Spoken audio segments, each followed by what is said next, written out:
서양에서는 왜 선악과를 사과로 생각을 할까요? 창세기를 비롯한 성경 어디에도 선악과가 사과라고 하는 기록은 없는데 말이죠. 라틴어로 말룸이라는 단어는 악 혹은 사과를 뜻하는 단어입니다. 그래서 중세시대에 라틴어 성경이 표준 성경이었기 때문에 자연스럽게 선악과를 사과로 인식하게 되었습니다. 그래서 선악과의 사과를 유혹의 사과라고도 합니다. 그렇다면 세상을 바꾼 또 다른 사과는 무엇이 있을까요? 르네상스 시기에는 예술과 표현의 소재를 고대 그리스에서 찾았죠. 르네상스 화가들은 그리스 여신들을 통해 아름다움을 표현했는데 파리스의 사과도 중요한 소재였습니다.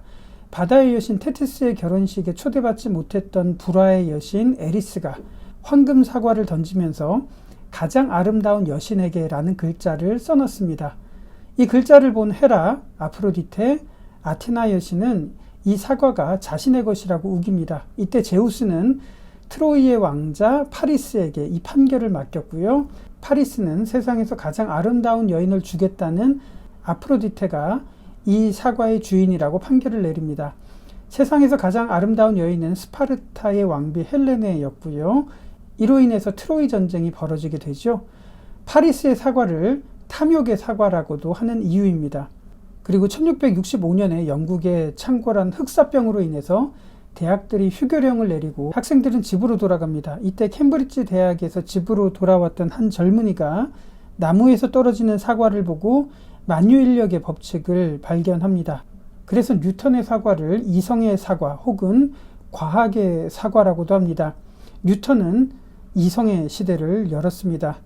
1804년에 독일을 뒤흔들었던 작품이 등장합니다. 프리드리히 실러가 썼던 빌헬름 텔입니다. 이 이야기는 중세 스위스에서 전해진 민담이었는데요. 폭군 게슬러가 자기 모자를 걸어놓고 누구든지 인사를 하도록 했습니다. 빌헬름 텔이 이것을 거부하다가 잡혀서 자기 아들의 머리 위에 사과를 쏘라는 명령을 받죠. 실러는 이 이야기를 듣고 나폴레옹의 침공을 받은 조국 독일의 저항과 자유를 고취시키기 위해서 빌헬름 텔 이야기를 썼습니다. 이 빌헬름 텔의 사과는 저항과 독립의 사과였습니다. 또 하나의 사과가 있다면 바로 세잔의 사과를 꼽습니다. 19세기에 인상주의가 주류가 되었을 때 당시 그림은 얼마나 사실적으로 그리는가 혹은 얼마나 그 대상의 특징을 인상적으로 포착해내는가, 이것을 표현하기 위해서 빛을 통해서 대상을 관찰해서 표현했던 시기였습니다. 그렇지만 세잔은 이런 전통을 거부하고 시점이 하나가 아니라 여러 개의 시점을 가지고 사과를 관찰합니다. 그래야 사물의 본질을 구현할 수 있다고 생각을 했습니다. 이런 세잔의 사과는 피카소로 대변되는 추상 화가들의 등장을 알리는 사과였습니다. 그런데 가만히 보면 이런 사과들은 시대 정신을 드러내는 사과이기도 했고요. 그 시대의 교회를 표현하는 상징이기도 했습니다. 초대교회가 시작되면서 교회가 직면했던 것은 이단들의 유혹의 사과였죠. 중세 시대와 종교개혁 시대를 거치면서 신구교는 피비린내나는 종교 전쟁을 거치면서 교회는 탐욕의 사과를 경험을 했습니다.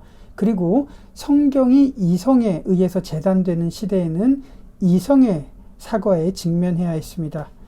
미국의 독립 그리고 노예무역 폐지 등과 같은 이런 투쟁들을 겪으면서 저항의 사과를 경험하기도 했습니다.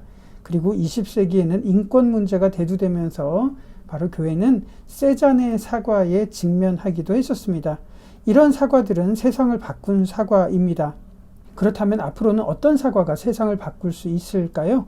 르네 마그리트의 이 그림은 사람의 아들 혹은 인간의 아들이라는 그림입니다. 마그리트는 이 그림을 자화상이라고 밝혔습니다. 그런데 그림이 이상하죠? 얼굴을 사과가 가리고 있으니까요. 이 그림을 그리면서 마그리트는 이런 말을 남겼습니다. 우리는 무엇인가를 눈으로 보고 있지만 우리 눈에 감춰진 것이 있고 감춰진 것은 우리로 하여금 그것을 볼 수 없게 만든다. 이것은 끊임없이 우리의 삶 속에서 반복되는 현상이다. 우리가 본다고 하지만 보지 못하는 것 사이의 갈등, 그것으로부터 우리가 보지 못하는 것을 볼 수 있기를 원한다. 마그리트의 이 말이 참 와닿죠? 우리는 누군가를 바라보지만 실상은 마치 사과를 보듯이 그 사람의 진짜 얼굴을 보지 못합니다. 눈에 보이는 사과를 보면서 우리는 그 사람을 판단하곤 합니다. 그 사과란 그 사람의 지위, 소유, 외모, 조건, 인상 이런 것들일 겁니다.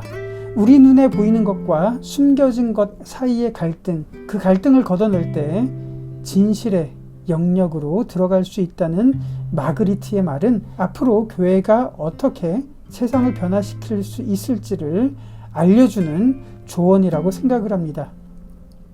교회에서도 우리는 타인들의 사과를 보면서 살아갑니다. 그러나 우리가 사과 너머에 있는 진짜 얼굴을 볼 때 변화는 시작이 될 겁니다. 그러고 보면 마그리트의 이 제목이 참 와닿습니다. 사람의 아들, 인간의 아들, 인자라고 표현한 것은 우리가 무엇을 닮아야 하는지를 알려주고 있습니다. 인자 대신 그리스도의 모습으로 살아가는 방법이니까요. 저도 마그리트의 사과를 실천하려고 합니다. 눈에 보이는 사과 대신 이 사과가 진정한 변화의 시작일 겁니다. 사랑하는 사람들, 가까운 사람들이 가장 목말라 하는 것은 진정성이 담긴 한마디의 사과이기 때문입니다. 변명과 핑계, 남을 탓하는 사과를 내려놓고 이 사과를 제시하는 것은 분명히 용기가 필요한 행동일 겁니다. 그것이 바로 인간의 아들을 닮아가는 실천의 시작이기 때문입니다. 지난달에 저에게 이 사과를 보내신 분에게 제가 이 사과를 받았다고 제때 말하지 못해서 너무 죄송했습니다. 이 시간을 빌어서 진심을 다해서 사과를 전합니다.